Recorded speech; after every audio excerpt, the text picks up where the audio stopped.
কুরবানি যে আমরা করি, গরু ছাগল কুরবানি দেই, আমরা তো ফিলিংসই বুঝি না যে আসলে আমরা কি করতেছি, কেন করছি, কার স্মৃতিতে করছি, না করলে কি হতো।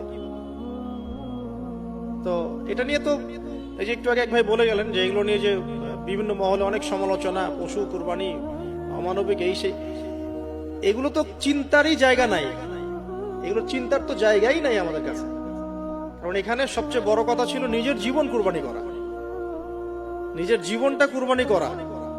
নিজের জীবন না আছে, আল্লাহ আমার কাছে একটা খাসি চেয়েছেন, একটা গরু চেয়েছেন, একটা বাহিমাতুল আনআম চেয়েছেন।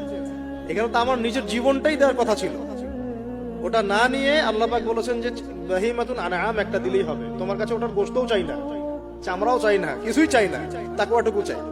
তাতেই এত কথা। এটা দামি বা কত?